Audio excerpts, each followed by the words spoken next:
ಎಲ್ಲರಿಗೂ ಎಲ್ಲರೂ ಚೆನ್ನಾಗಿದ್ದೀರಾ ಅಂದ್ಕೊತೀನಿ. ಬನ್ನಿ ಇವತ್ತು ಮಕ್ಕಳು ಲಂಚ್ ಬಾಕ್ಸಿಗೆ ಮೇಥಿ ಪನ್ನೀರ್ ಪರಾಟಾನ ಹೇಗೆ ಮಾಡೋದು ಅಂತ ನೋಡ್ಕೊಂಬರೋಣ.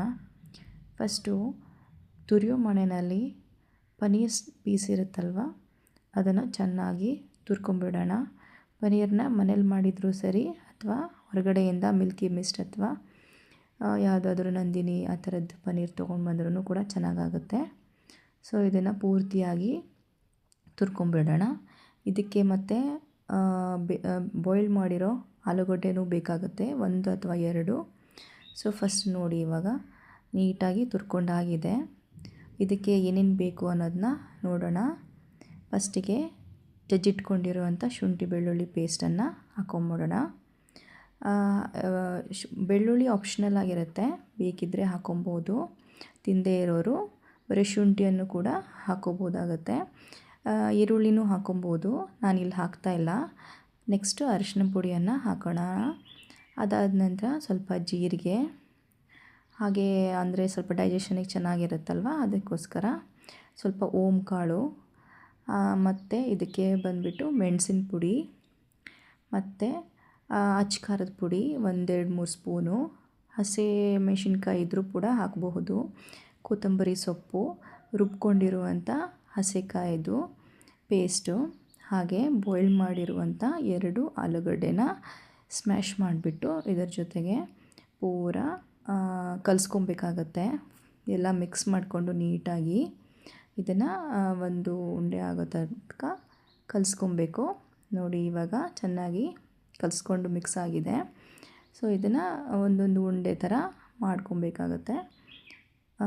ಈ ಚಪಾತಿ ಹಿಟ್ಟಿನ ಒಳಗಡೆ ಸ್ಟಫಿಂಗ್ ಮಾಡೋಕ್ಕೋಸ್ಕರ ಇದನ್ನು ಒಬ್ಬಟ್ಟು ಮಾಡ್ತೀವಲ್ವ ಆ ಥರ ಇದನ್ನು ಪರೋಟ ಅಥವಾ ಆಲೂ ಪರೋಟ ಎಲ್ಲ ಮಾಡ್ತೀವಲ್ಲ ಆ ರೀತಿಯಲ್ಲಿ ಇದನ್ನು ಒಂದೊಂದೇ ಉಂಡೆಗಳನ್ನಾಗಿ ಮಾಡ್ಕೊಬೇಕು.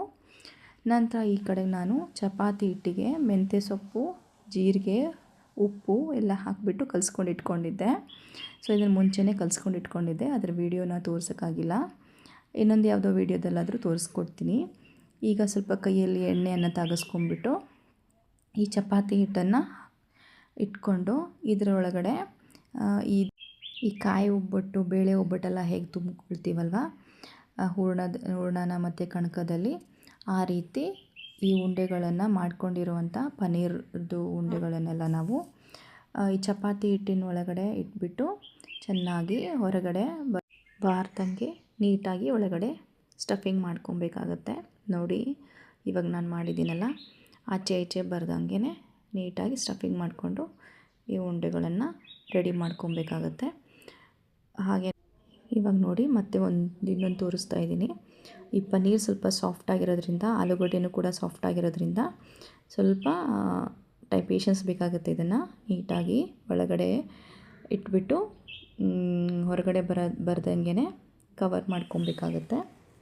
ಇದಾದ ನಂತರ ನೋಡಿ ಎಲ್ಲನೂ ಇದೇ ರೀತಿ ಉಂಡೆಗಳನ್ನಾಗಿ ರೆಡಿ ಮಾಡ್ಕೊಬೇಕಾಗುತ್ತೆ. ಇದನ್ನು ಮಾಡಿಟ್ಕೊಂಡು ಫ್ರಿಡ್ಜ್ನಲ್ಲಿ ಇಟ್ಕೊಂಡ್ರೂ ಕೂಡ ನಂತರ ಯಾವಾಗ ಬೇಕಾವಾಗ ಪರಾಟನ ಮಾಡ್ಕೊಬಹುದು. ನೋಡಿ ಈ ಥರ ಮಾಡಿಟ್ಕೊಂಡಿದ್ದೀನಿ. ಬನ್ನಿ ಇವಾಗ ಪರಾಟನ ಮಾಡ್ಕೊಂಬರೋಣ, ಹೇಗಾಗುತ್ತೆ ಅಂತ ನೋಡೋಣ. ಫಸ್ಟ್ ಇವಾಗ ಕೆಳಗಡೆ ಒಂದು ಹೀಟ್ ರೆಸಿಸ್ಟೆಂಟ್ ಶೀಟನ್ನು ಇಟ್ಕೊಂಡ್ಬಿಟ್ಟು ಮೇಲ್ಗಡೆ ಟ್ರಾನ್ಸ್ಪರೆಂಟ್ ಪ್ಲೇನ್ ಶೀಟ್ನ ತೊಗೊಂಡ್ಬಿಟ್ಟು ಅದರ ಮೇಲೆ ಲಟ್ಟಣಿಗೆಯಿಂದ ಲಟ್ಟಿಸ್ಕೊಂಬಿಡೋಣ. ಸೊ ಹಾಗಾಗಿ ಇದರಿಂದ ನೀಟಾಗಿ ಎಷ್ಟು ಅಗಲ ಆಗಿದೆ, ನಮಗೆ ಎಷ್ಟು ಶೇಪ್ ಬೇಕು ಅನ್ನೋದನ್ನ ನೋಡ್ಕೊಂಬಿಟ್ಟು ನಾವು ಲಟ್ಟಿಸ್ಕೊಬೋದು. ಮೇಲ್ಗಡೆ ಟ್ರಾನ್ಸ್ಪರೆಂಟ್ ಇರೋದ್ರಿಂದ ನೀಟಾಗಿ ಕಾಣಿಸುತ್ತೆ.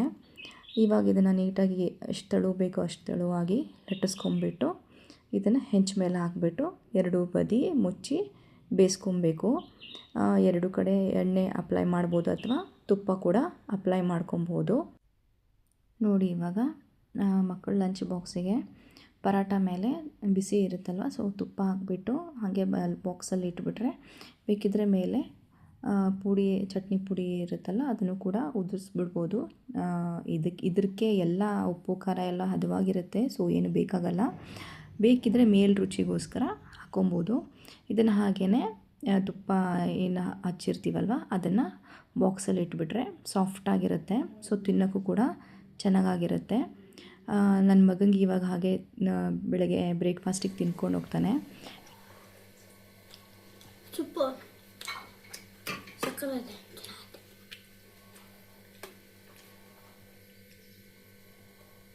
ನೋಡಿದ್ರಲ್ಲ ಅವನ ರಿಯಾಕ್ಷನ್ನು. ಮತ್ತು ನೆಕ್ಸ್ಟ್ ರೆಸಿಪಿ ಜೊತೆಗೆ ಇನ್ನೊಂದು ವೀಡಿಯೋದಲ್ಲಿ ಸಿಗ್ತೀನಿ. ಬಾಯ್ ಎಲ್ಲರಿಗೂ.